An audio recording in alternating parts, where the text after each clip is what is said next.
somewhere along the rocky coastline of the ancient Aegean Sea, more than 28 centuries ago, a voice began to sing. It was not written down. It was not read from a page.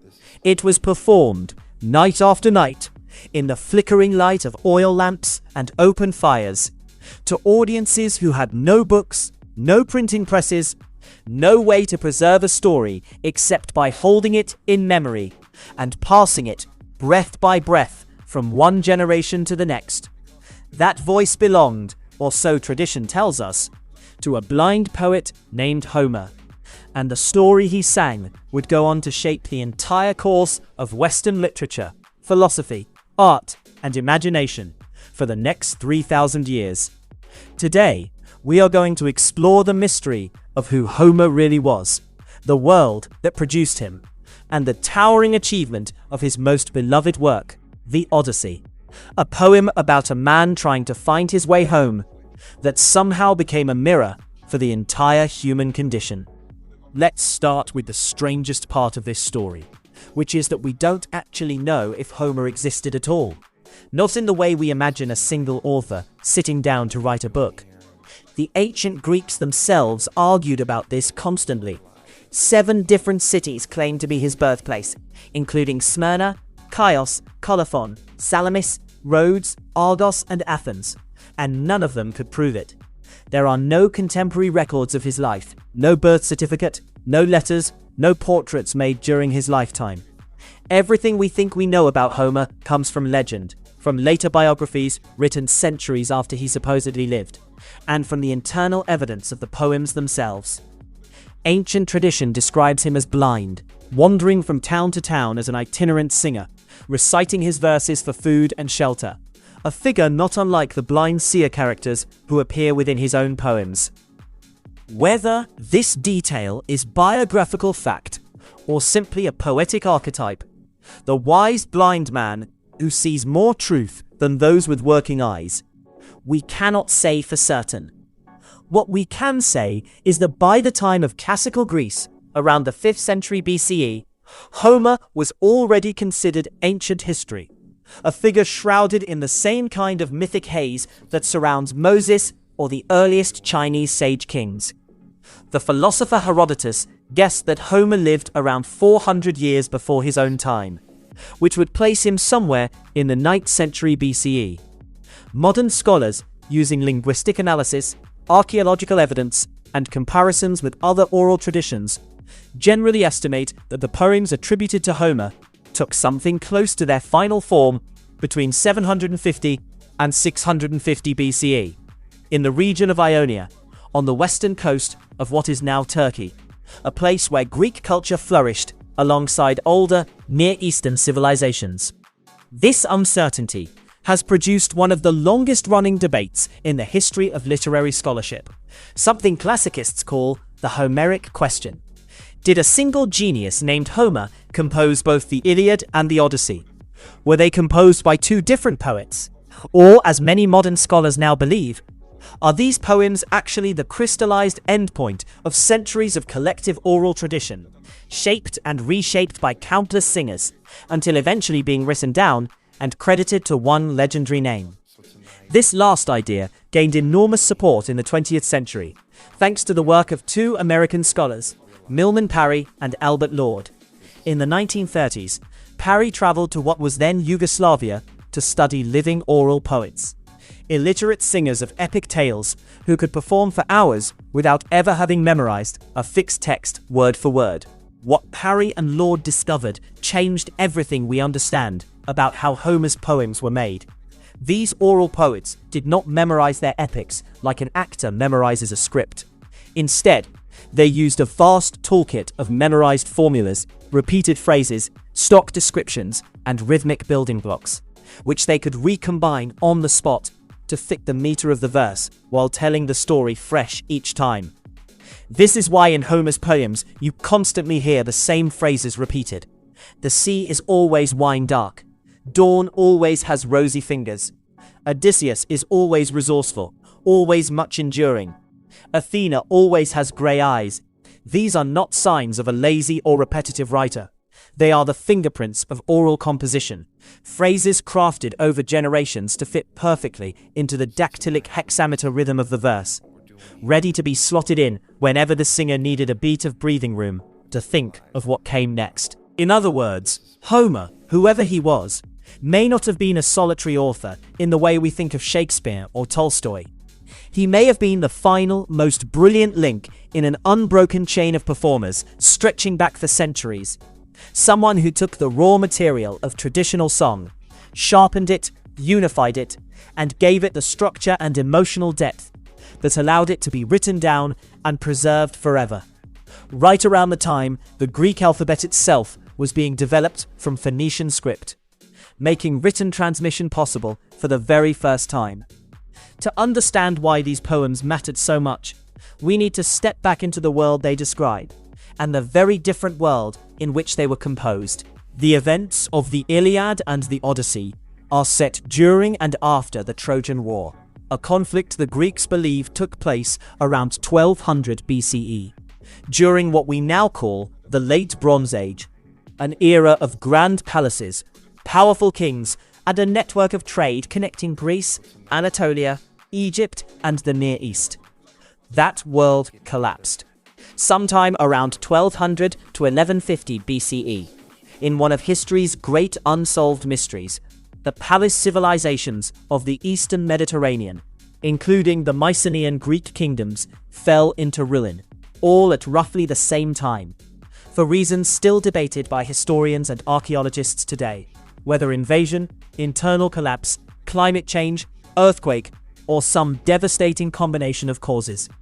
What followed was a period so poorly documented that scholars call it the Greek Dark Ages, roughly 4 centuries, where writing itself disappeared from Greece, populations shrank, and the great palace centers crumbled into memory. It was out of the tail end of this dark age, as Greece began to recover, rebuild, and eventually explode into the vibrant world of city-states, colonization, and trade that we call archaic Greece, that the Homeric poems finally crystallized into the form we know. This means Homer's audience in the 8th and 7th centuries BCE was listening to stories about a lost golden age, a half-remembered, half-invented memory of ancestors who lived in an era of heroes, when men were said to be stronger, kings more magnificent, and the gods more directly involved in human affairs. It's a bit like a modern audience watching a film about the age of medieval knights, filtered through centuries of legend, exaggeration, and imagination, but rooted in something that was, at least in part, historically real. And that reality has actual archaeological weight behind it. For centuries, many considered Troy itself to be pure myth, a poetic invention with no basis in fact. That changed dramatically in the 1870s, when a wealthy and controversial German businessman named Heinrich Schliemann, obsessed since childhood with the idea that Homer's stories were literally true, funded excavations at a mound called Hisarlik, on the coast of modern-day Turkey. What he found stunned the world: the remains of an actual ancient city, built and destroyed and rebuilt many times over thousands of years, with layers of habitation stretching back into the early Bronze Age. Schliemann's methods were crude and even destructive by modern standards, and much of what he claimed was later shown to be exaggerated or misidentified. But subsequent, far more careful excavations throughout the 20th and 21st centuries have confirmed that Troy was indeed a real, wealthy, strategically important city at the mouth of the Dardanelles, one that shows clear evidence of violent destruction around the time period the legends describe. This doesn't prove that Achilles or Odysseus or Helen were real individuals. It doesn't prove the war unfolded exactly as the poems describe, with the gods hurling thunderbolts and reshaping the battlefield. But it does suggest that behind the myth lies a kernel of real history, a genuine conflict or series of conflicts over a genuinely important city, remembered, transformed, and mythologized over the centuries until it became the backdrop for the greatest stories in the Greek tradition. Now, let's turn to the poem that is truly our focus today. The Odyssey, where the Iliad is a poem of war, rage, and death, concentrated into a few devastating weeks near the end of the 10-year siege of Troy. The Odyssey is something entirely different in tone and structure. It is the story of what happens after the war ends, when the hero Odysseus, king of the small island of Ithaca, sets out to sail home, and instead spends another 10 years wandering the Mediterranean, delayed by monsters, gods, temptations, storms, and his own choices, while his wife Penelope and his son Telemachus wait for him, fending off a house full of arrogant suitors who assume he is dead, and are competing to marry Penelope and claim his kingdom. It is, in the truest sense, one of the oldest and most influential adventure stories ever told, and also one of the richest psychological portraits in ancient literature. The poem does not tell its story in simple chronological order, which was itself a radical structural choice for its time. It opens years into Odysseus' absence, with his household in chaos and his son Telemachus, now a young man, setting out on his own journey to learn what happened to his father. Only later does the poem flash back, through Odysseus' own storytelling at the court of the Phaeacians, to reveal the fantastical adventures that took him so long to get home. His encounter with the lotus eaters, whose enchanted fruit makes men forget their homeland entirely. His terrifying escape from the one-eyed cannibal giant Polyphemus, the Cyclops, whom he blinds and outwits with the clever trick of calling himself nobody. His dealings with Aeolus, Keeper of the Winds, and the disastrous moment when his own crew, out of greed and mistrust, open the bag of winds he was given and blow the ship catastrophically off course, so close to home they could already see the smoke from Ithaca's hearths. His encounter with the witch goddess Circe, who turns his men into pigs before becoming eventually his host and lover for an entire year. His harrowing journey to the edge of the underworld itself to consult the dead prophet Tiresias. His survival of the deadly song of the sirens, whose voices lure sailors to their deaths, which he survives only by having himself lashed to the mast, while his men's ears are sealed with wax. His narrow escape between the monster Scylla, who devours sailors from the side of a narrow strait, and the deadly whirlpool Charybdis on the other. And his long, lonely captivity on the island of the nymph Calypso, who keeps him as a lover for 7 years, and offers him immortality itself if he will simply stay, and forget his wife and home forever. This is, on the surface, one of the great catalogues of monsters and marvels in world literature, and generations of readers, movie makers, and video game designers have drawn endlessly on this imagery. But what makes the Odyssey endure isn't simply the spectacle, it's the emotional and thematic depth beneath it. Consider that offer from Calypso: immortality, eternal youth, a goddess's love, paradise itself, if only Odysseus will give up the idea of going home. And Odysseus refuses. He chooses his mortal wife, his aging homeland, his uncertain future, over guaranteed, eternal paradise.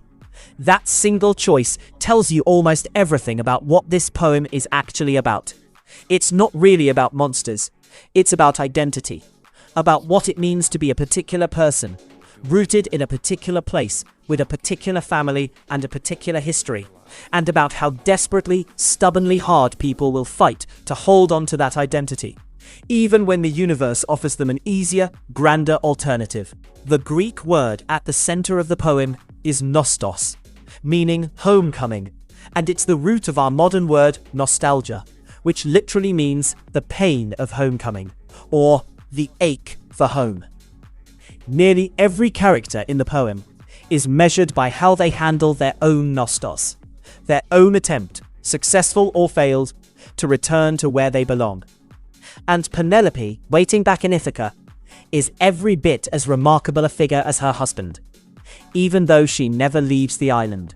For 20 years, she has held together a kingdom without a king, fending off suitors who have moved into her own home, eating her stores, wooing her, pressuring her to remarry, and accept that Odysseus is dead.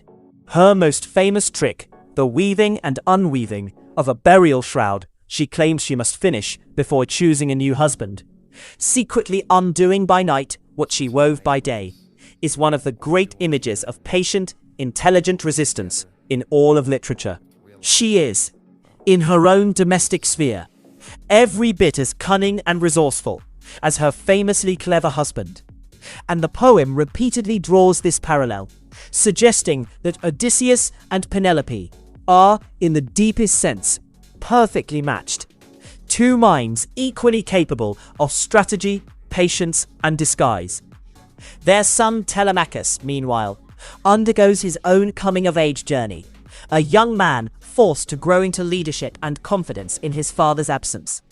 Guided by the goddess Athena, who takes a special interest in this family throughout the poem, appearing to Telemachus in disguise to push him toward maturity, and later guiding and protecting Odysseus himself at nearly every turn.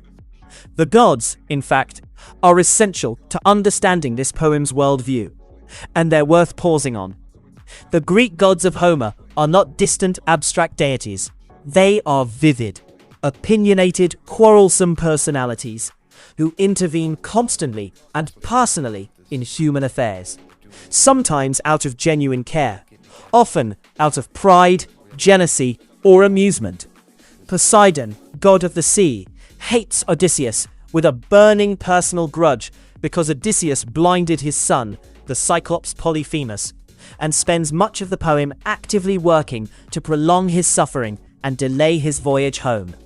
Athena, goddess of wisdom and strategy, favors Odysseus precisely because his cunning intelligence mirrors her own values, and she works behind the scenes, and sometimes very much in the foreground, to protect him and his family. This tension between the gods, this idea that a mortal's fate can be caught between competing divine wills, some helping, some hindering, reflects something the ancient Greeks understood deeply about the human experience: that our lives are shaped by forces vastly larger than ourselves, forces we cannot control and often cannot even fully understand, and that navigating those forces with intelligence, patience, and endurance, rather than brute strength alone, is the truest form of heroism. That's actually one of the most radical ideas embedded in this poem, especially when you compare Odysseus to the heroes of the Iliad. Achilles, the greatest warrior at Troy, is defined by rage, physical dominance, and a tragic, almost self-destructive commitment to glory over survival. Odysseus is something different entirely. His defining trait, repeated constantly throughout the poem, is his metis, a Greek word that means cunning intelligence, resourcefulness, the ability to think his way out of situations that brute force alone could never solve. He survives the Cyclops, not by outfighting a monster many times his size and strength, but by getting him drunk, blinding him while he sleeps, and then escaping tied beneath the bellies of his own sheep. He survives the Sirens, not by resisting their song through sheer willpower, which the poem suggests is impossible for any human, but by cleverly arranging in advance to hear the song safely, bound to the mast, unable to act on the desire it creates. Over and over, Homer presents a new model of heroism, one based on intelligence, adaptability, patience, and self-control, alongside courage, rather than replacing it. This is part of why the Odyssey has aged so well across 3,000 years, in a way that pure tales of martial glory sometimes have not. It is a story that values the mind as much as the sword, that treats disguise, patience, and strategic thinking as genuinely heroic acts, and that centers not on dying gloriously, but on the incredibly difficult, unglamorous work of surviving, adapting, and finding your way back to the people and place you love. When Odysseus finally does return to Ithaca, disguised as a beggar by Athena so that he can assess the situation safely, the poem builds toward one of the most satisfying climaxes in all of ancient literature. He must endure the suitors mocking and abusing him in his own home, all while revealing nothing. He is recognized only by his elderly dog Argos, who has waited 20 years for his master's return, and dies immediately after seeing him one last time. A small moment that has brought readers to tears for millennia. He is recognized by his old nurse, who identifies a childhood scar on his leg while washing his feet. And finally, in the poem's great turning point, Penelope, testing the beggar's claim to be her long-lost husband, sets an impossible challenge. Whoever can string Odysseus's massive hunting bow and shoot an arrow through the aligned handle holes of 12 axe heads in a row shall win her hand. Every suitor fails, unable even to bend the bow. Only the disguised Odysseus succeeds, and immediately turns the bow on the suitors themselves, unleashing a violent, cathartic slaughter that finally restores order to his household after 20 years of chaos. Even after this, the poem doesn't rush to a simple happy ending. Penelope, ever cautious, ever intelligent, does not immediately accept that the man before her is truly her husband, and tests him one final time, asking a servant to move their marriage bed, which Odysseus built himself around a living olive tree, rooted permanently into the earth, immovable. Only when he reacts with shock and explains why the bed cannot be moved does she finally, fully believe he has returned. It's a quietly brilliant final test, because it isn't about physical recognition at all. It's about shared, private knowledge, the kind of intimate history that only two people who have truly built a life together could possibly share. The influence of this poem on everything that came after it is almost impossible to overstate. In the ancient world itself, Homer was treated less like a poet and more like a foundational cultural authority, something closer to scripture. Greek children were educated by memorizing his verses. Generals quoted him before battles. Philosophers like Plato argued fiercely about whether his portrayal of the gods was morally appropriate for young minds, precisely because his cultural authority was so overwhelming that it needed to be reckoned with, not ignored.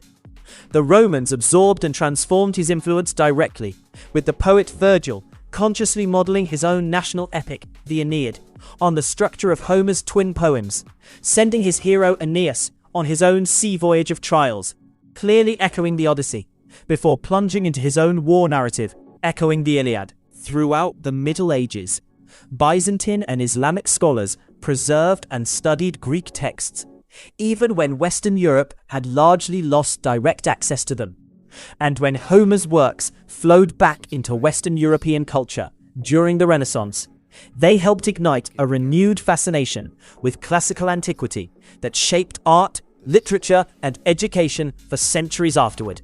And the story hasn't stopped evolving. In the 20th century, the Irish writer James Joyce structured his groundbreaking, famously difficult novel Ulysses entirely around a single day in Dublin, mapped chapter by chapter onto the episodes of the Odyssey, transforming Homer's ancient sea voyage into an exploration of ordinary, modern consciousness.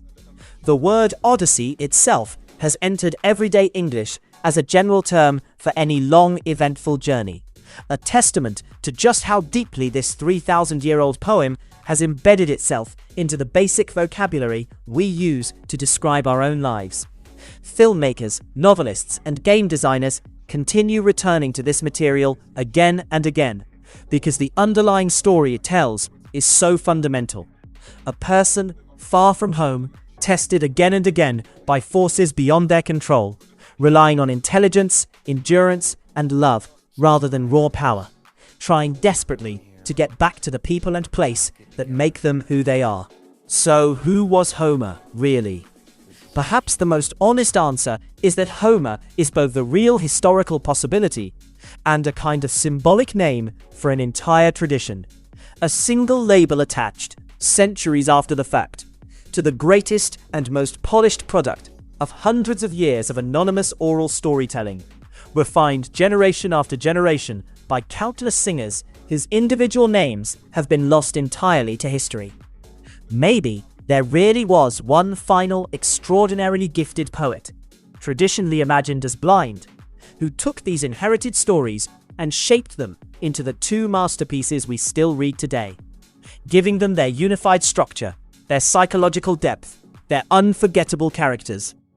Or maybe Homer was always something closer to a shared cultural memory, given a human face, the way we might personify an entire genre or tradition under a single legendary name. What we know for certain is that somewhere in that misty, half-remembered transition between the Greek Dark Ages and the dawn of classical civilization, a story took shape about a clever, stubborn, endlessly resourceful man trying to get home to his wife and son.